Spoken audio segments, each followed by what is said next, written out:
Okay, class 9 students, let us start today a fresh chapter in physics, a new topic, new chapter, chapter 2. And the name of the chapter is Force and Laws of Motion. ठीक है, देखो अभी तक हम लोग physics में जो पढ़ चुके हैं स्पेशली मोशन में ही पढ़े हैं, लेकिन मोशन से संबंधित जो भी पढ़ाई किए हैं वो भी काम आएगा इस चैप्टर में, और उसके अलावा बहुत सी नई बातें भी पढ़ेंगे, क्योंकि फिजिक्स में फोर्स का बहुत इम्पोर्टेंट रोल है और इस रोल को हम लोग थोड़ा अच्छे से समझेंगे। इस चैप्टर में हम लोग को डेफिनेशन ऑफ फोर्स पहले समझेंगे, उसके बाद हम लोग ये भी समझेंगे कि आखिर फोर्स का क्या क्या फंक्शन है, क्या क्या इफेक्ट हो सकता है फोर्स का। फिर उसके बाद कितने टाइप के फोर्सेस होते हैं, फंडामेंटल फोर्सेस कितने तरह के होते हैं, है ना, एक्सटर्नल फोर्स क्या है, इंटरनल फोर्स क्या है, बैलेंस्ड अनबैलेंस्ड फोर्स। और फिर हम लोग गैलीलियोस एक्सपेरिमेंट देखेंगे, और उसके बाद Newton's first law of motion, second law of motion, Newton's third law of motion, inertia के बारे में विशेष पढ़ेंगे, टाइप्स ऑफ इनर्शिया, उसके अलावा मोमेंटम के बारे में विस्तार से पढ़ेंगे, law of conservation of momentum, उसके न्यूमेरिकल्स, उसके अलावा Newton second law of motion पर बेस्ड न्यूमेरिकल्स। इन सब बातों को हम लोग इस चैप्टर में पढ़ने वाले। ये चैप्टर नो डाउट बहुत इम्पोर्टेंट चैप्टर है फिजिक्स में। क्लास 9 में अगर देखा जाए तो this chapter is the most important topic with us. And we will in this process we will revise also. In this chapter we will revise some concepts of the first chapter, motion also. So let us start new chapter, force and laws of motion. What is force?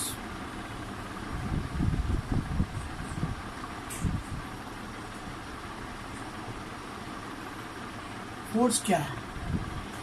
तो अगर कोई पूछे force क्या है तो इसका definition हम लोग सिंपली देते हैं। सबसे पहला डेफिनेशन हम लोग के दिमाग में जो पहले से है भी, फोर्स इज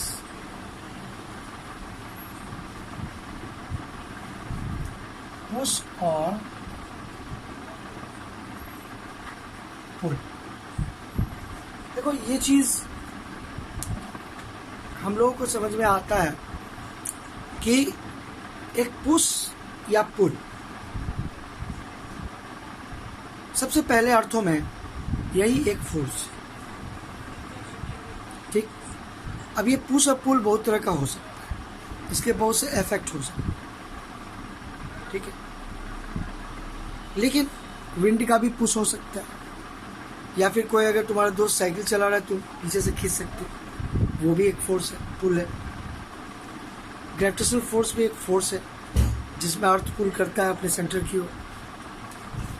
चार्ज के बीच में भी फोर्स लगता है। टेंशन भी एक फोर्स है, फ्रिक्शन भी एक फोर्स है। तो फोर्स तो बहुत तरह का है। सर्कुलर मोशन में हम लोगों ने देखा कि किस ढंग से centripetal force is one of the force which is required to complete the circular path. Without centripetal force, no body can complete its circular motion. So centripetal force is also a type of force. But centripetal force could be provided by any other force, like force of friction, like tension, like gravitational force. That we have got the idea that in case of Earth, Earth moving around the Sun in the circular path, or in elliptical path, the centripetal force is provided by the force of gravity between Earth and Sun. That means Sun pulls Earth, and that force provides the centripetal force for Earth, so that Earth revolves around the Sun. So okay, if one asks you, अगर कोई तुमसे पूछे कि भाई बताइए कि force के effects क्या क्या है, क्या क्या फोर्स के इफेक्ट हो सकते हैं। तो इफेक्ट ऑफ फोर्स क्या क्या हो सकता है।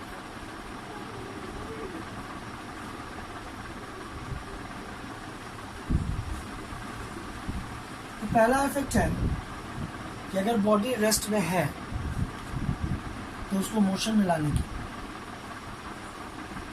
To bring body from rest to motion.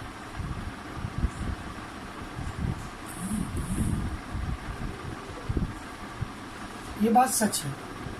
If a body is in rest, अगर उसको मोशन में लाना है तो बिना फोर्स के संभव नहीं है। Okay, without force it is not possible to bring the body from rest to motion.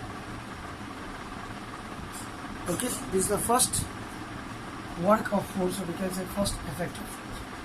Force can bring the body from rest to motion. Opposite also true. Okay, to bring the body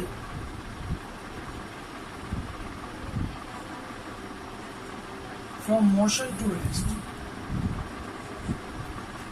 from motion to rest.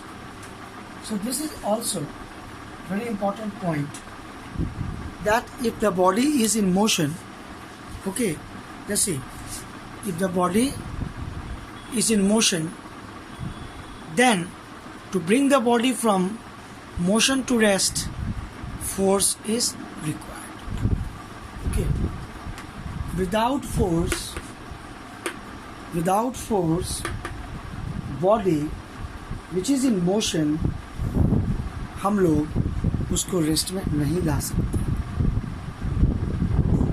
ठीक है, तो body अगर motion में है तो rest में लाने के लिए we require a force. Okay, लेकिन और भी कुछ पॉइंट्स हैं।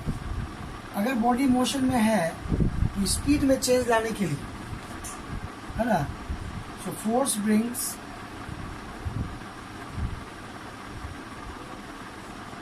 Change in speed of the body.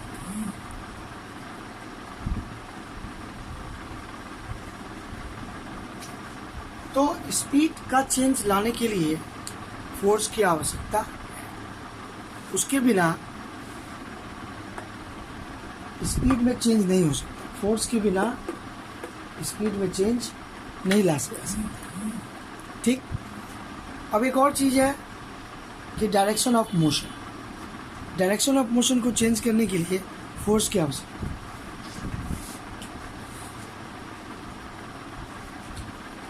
Force can change direction of motion of the body। तो ये भी एक इम्पॉर्टेंट काम है, इम्पॉर्टेंट इफेक्ट है जो फोर्स के बिना संभव नहीं है। यानी फोर्स ही है जो एजेंट, फिजिकल क्वांटिटी जो मोशन के डायरेक्शन को चेंज कर सकता है। ठीक है, और कुछ फैक्टर्स हैं जिसमें अगर देखा जाए तो change in shape, size and configuration of the body. Okay, to bring change in shape, size and configuration, we require a force.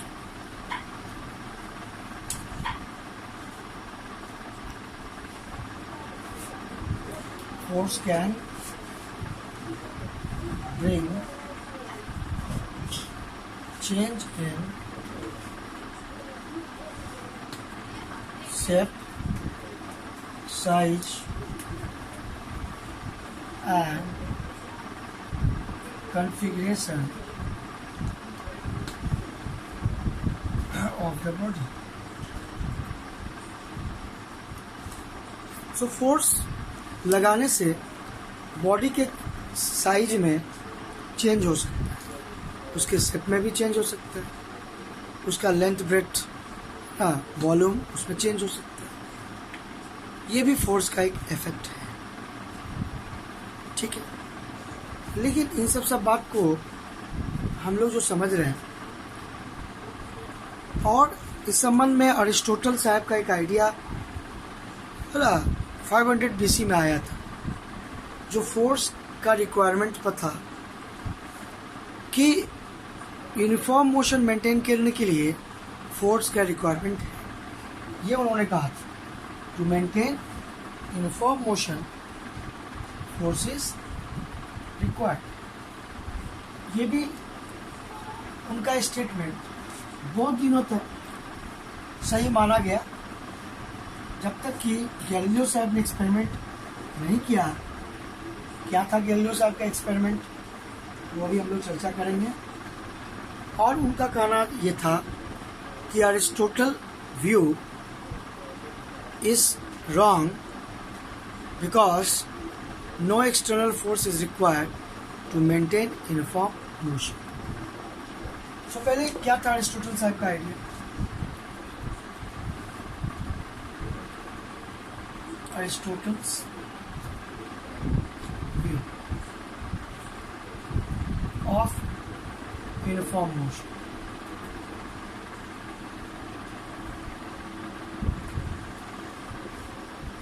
उनका कहना था to maintain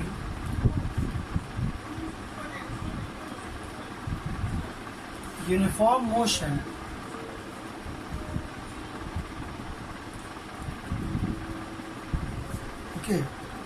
to maintain uniform motion, external force is required or force is required.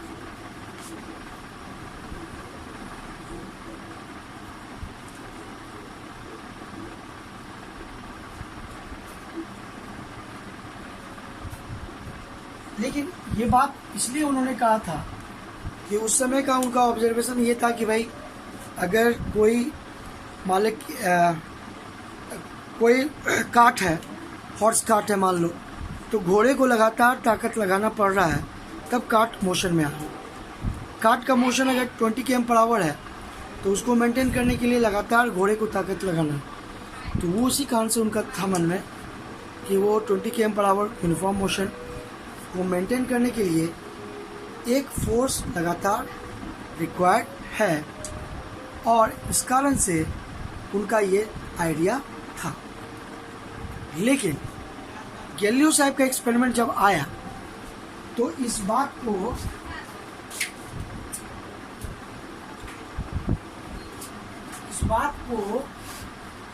Change कर दिया।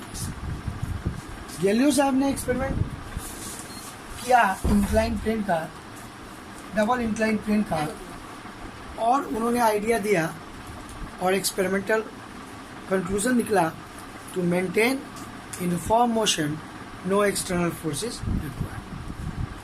तो क्या था Galileo साहब का experiment?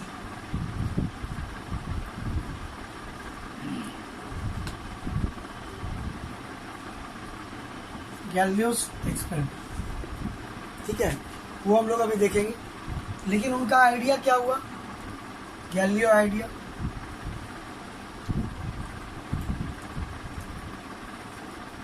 to maintain uniform motion,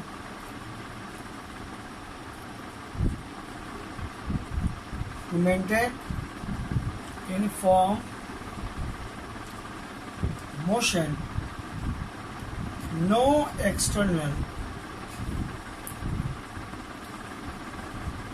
force is required। अब ये देखो, ये दोनों आइडिया एक दूसरे के ठीक उल्टा है। गैलीलियोस आइडिया है ना, जो 16th सेंचुरी में आया, और अरिस्टोटल आइडिया, ठीक है, जो 500 BC में, यानी आज से 2600 साल पहले का बात, अरिस्टोटल आइडिया। अब इन दोनों में बहुत मेन डिफरेंस, ठीक है, इन दोनों में मेन डिफरेंस है। अरिस्टोटल साहब का कहना था कि यूनिफॉर्म मोशन मेंटेन करने के लिए भी फोर्स का रिक्वायरमेंट है, और इनका कहना था कि यूनिफॉर्म मोशन मेंटेन करने के लिए फोर्स का रिक्वायरमेंट नहीं है। तो इन्होंने ये क्यों कहा? इनका बेस्ड आइडिया जो था एक एक्सपेरिमेंट पर बेस्ड था, that is known as Galileo's experiment, series of experiment, double incline plane, single incline plane, वो क्या था उस पर अभी हम लोग बात करें।